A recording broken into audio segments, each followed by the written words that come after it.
This is the seventh video in a series of uploading and posting photos to Facebook. It is entitled Setting Your Privacy and Sharing Your Albums.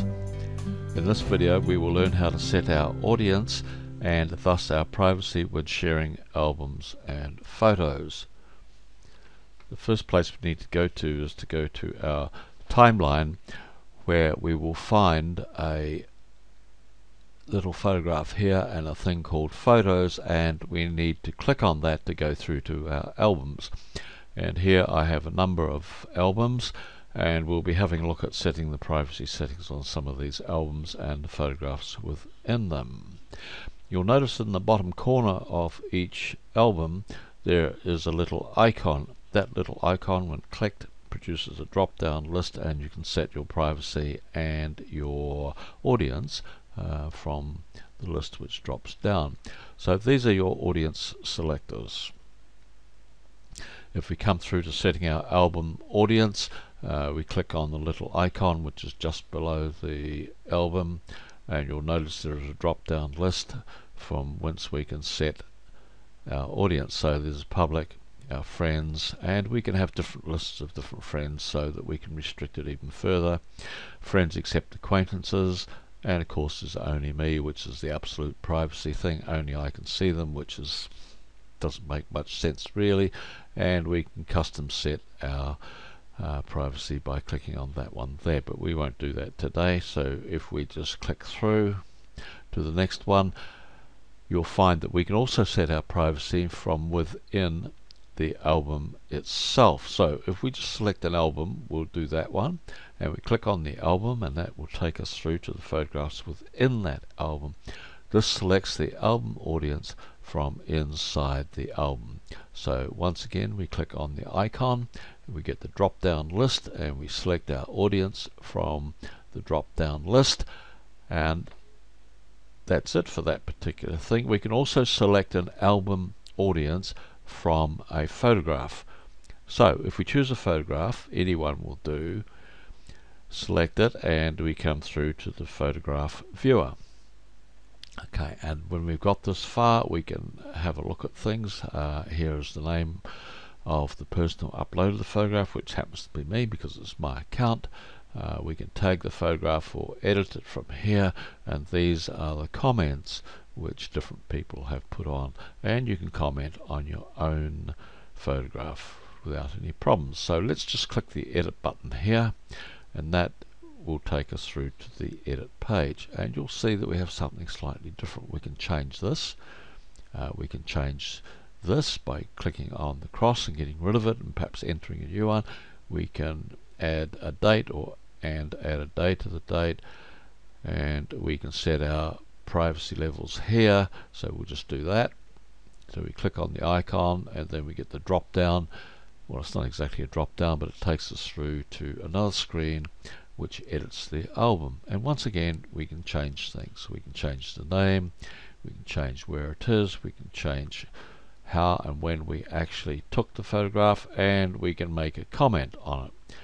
And down in this area here we have the icon for setting our publicity and setting our audience. And once we've done that, we need to save our details. So we are back in albums again, and you need to note that so far the audience can only be set individually on those photos which are uploaded individually. Photos which are uploaded as an album can only have their audiences set as an album, and that's the general rule as it stands at the moment. But Facebook happens to change day by day, and so that rule may not apply, and you may be able to set the privacy levels of individual photos within an album, but only if that level is below the album or is tighter than the album level of privacy.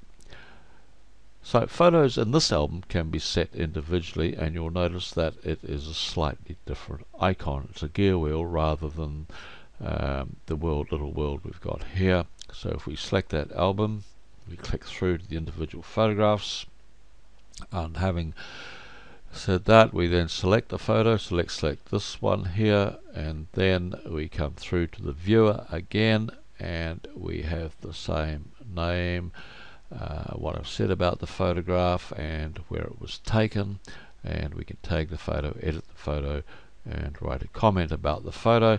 So if we click on edit up here, that'll take us through to a slightly different page again, and once more we can change things here, and we can click on the audience setter there, and we get the drop down list here. Okay, and we can click on anyone to set the audience, and having done that we must also click on done editing, which is that little bit there. Okay, now it's time to share the photographs and the albums. So if we come through to this page here, and it says sharing, and note it is preferable to set your audience before you actually share, but you can do it after you share. All Facebook does is withdraw the photos from the people you don't wish to share it with, and away you go. Okay, so the audience can be changed at any time. Let's come through to this page here, and photos and posts can be shared almost anywhere there is a share button, which happens to be down here. We can take the photo from here, we can set our options for the photo from here, and we can share. So if we hover our mouse over this area, this whole thing will appear. Okay, to share, we click on share, and we click share, we get this little dialog box which comes up here, and once again we can change things in the dialog box. We can say something about the photo or change what we say about the photo. We can set our audience or privacy up there, and when we're ready we can click share to share with our audience. And that's about all there is to it, really. You can set your privacy and you can share your photos. In this section we learnt how to select the audience for our albums, which is the privacy level you desire, or the people who you wish to share with. We've selected the audience for our photos individually, where we've uploaded individually. We've learned how to share our albums and photographs, and that's about it. In the next video we will learn how to tag photos, and to view this video we just simply need to scroll down to the next video, or if you are on YouTube, click the link in the description below.